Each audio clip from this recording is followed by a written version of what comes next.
warahmatullahi wabarakatuh. Hai teman-teman, apa kabar?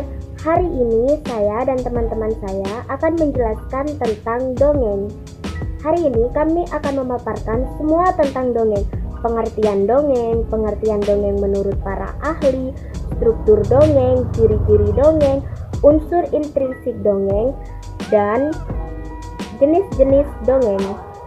Namun sebelum itu teman-teman harus tahu nih, apa sih dongeng itu? Kakak kasih tahu ya, dongeng itu adalah suatu karya sastra lama yang di dalamnya berupa cerita yang luar biasa, namun ceritanya itu fiksi, yang berarti ceritanya itu tidak benar-benar terjadi, sehingga oleh masyarakat itu dianggap sebagai cerita hayalan. Pendapat lain mengatakan tentang dongeng kalau dongeng itu adalah jenis karya sastra tradisional yang diturunkan secara turun-menurun untuk memberikan nilai moral dan untuk hiburan. Yang perlu kalian ketahui, di sini terdapat beberapa pengertian dongeng menurut para ahli. Yang pertama, menurut James Dananjaja, pengertian dongeng adalah suatu cerita rakyat yang tidak dianggap benar-benar terjadi. Dongeng juga tidak terikat oleh suatu tempat ataupun waktu, karena dongeng diciptakan untuk menghibur. Yang kedua, menurut Agus Trianto, dongeng adalah suatu cerita fantasi sederhana yang tidak benar-benar terjadi, yang berfungsi untuk menyampaikan suatu ajaran moral dan juga menghibur. Yang ketiga, menurut Purwadarminta, pengertian dongeng adalah suatu cerita tentang kejadian zaman dahulu yang aneh ataupun cerita yang tidak terjadi. Jadi bisa kalian simpulkan ya bahwa dongeng adalah cerita rakyat di mana kisah tersebut yang diceritakan tidak benar-benar nyata ataupun terjadi, dengan tujuan untuk menghibur anak-anak dan mengandung pesan yang moral. Assalamualaikum warahmatullahi wabarakatuh. Saya Suci Mafidatul Firdausi. Di sini saya akan memaparkan tentang ciri-ciri dongeng. Jadi, cerita dongeng memiliki alur yang sangat sederhana. Cerita dongeng biasanya singkat dan bergerak cepat. Karakter tokoh dalam cerita dongeng tidak dijelaskan secara rinci. Dongeng biasanya disampaikan secara lisan sebagai hiburan atau cerita pengantar tidur. Pada umumnya, cerita dongeng berisikan pesan moral kepada pendengar atau pembaca. Cukup itu yang bisa saya sampaikan. Wassalamualaikum warahmatullahi wabarakatuh. Nah, setelah kita tahu mengenai definisi dan sebagainya, untuk membuat sesuatu, maka yang perlu kita ketahui juga adalah struktur, atau bisa kita pahami bagian-bagian yang harus ada dalam cerita, termasuk dalam cerita dongeng. Nah, apa saja sih struktur dalam dongeng itu? Struktur dongeng itu terdiri dari 3 bagian.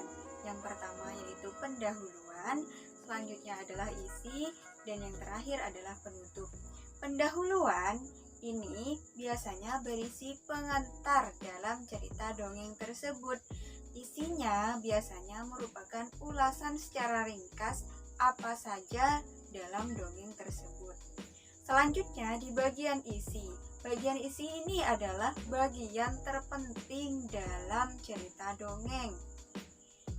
Biasanya di bagian isi ini diulas secara rinci apa saja yang ada dalam dongeng tersebut, utamanya jalan cerita. Dan yang terakhir yaitu penutup. Penutup ini biasanya berisi mengenai pesan moral dan penutup atau akhir sebuah cerita, sehingga ketiga struktur ini harus ada dan harus runtut, sehingga bisa dipahami dan dimengerti apa isi dari dongeng tersebut dan tersampaikan pesan moral yang ingin disampaikan kepada pendengar ataupun pembaca.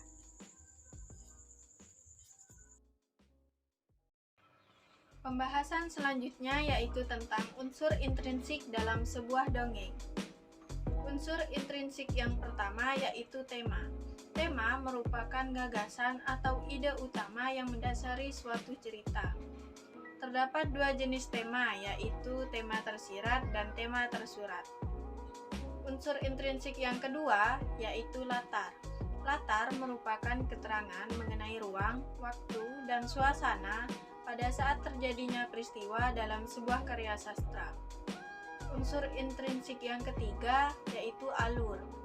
Alur merupakan urutan peristiwa dalam sebuah dongeng yang saling berhubungan berdasarkan hubungan sebab akibat. Pemahaman alur dapat memudahkan kita memahami peristiwa yang terjadi dalam sebuah cerita. Dan unsur intrinsik yang keempat yaitu tokoh. Tokoh merupakan para pelaku dalam sebuah dongeng yang mengalami berbagai peristiwa pada cerita.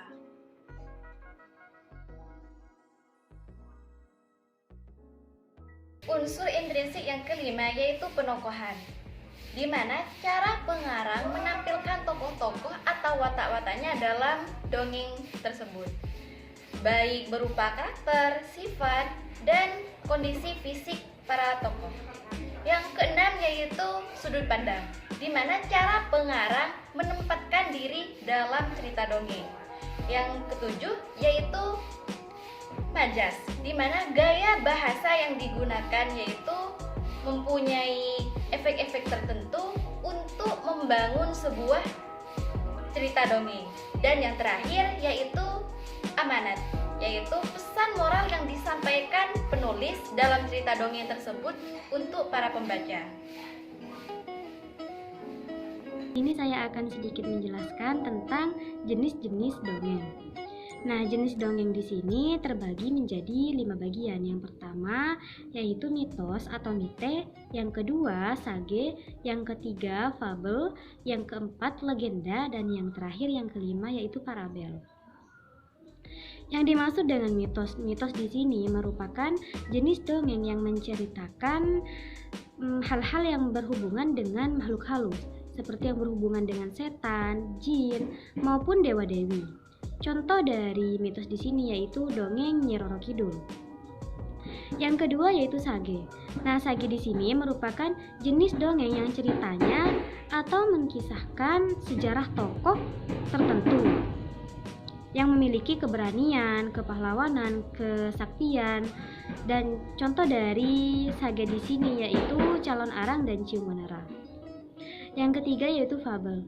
Nah, fabel di sini merupakan jenis dongeng yang menceritakan kehidupan hewan, di mana hewan-hewan tersebut dapat berperilaku seperti manusia.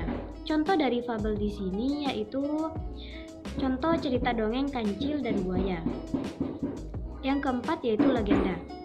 Jenis dongeng yang dipercayai oleh beberapa penduduk setempat itu benar-benar terjadi. Tetapi legenda di sini tidak dianggap sakral. Nah, contoh dari legenda di sini yaitu contoh Lutung Kasarung dan Danau Toba. Dan yang terakhir yaitu parabel. Nah, jenis dongeng parabel di sini yaitu jenis dongeng yang ceritanya mengandung nilai-nilai pendidikan, baik itu pendidikan moral, agama, dan pendidikan lainnya, yang disampaikan secara tersirat. Nah, contoh dari parabel di sini yaitu Maling Kundang. Terima kasih, mungkin hanya itu yang dapat saya sampaikan. Kurang lebihnya saya mohon maaf. Wassalamualaikum warahmatullahi wabarakatuh.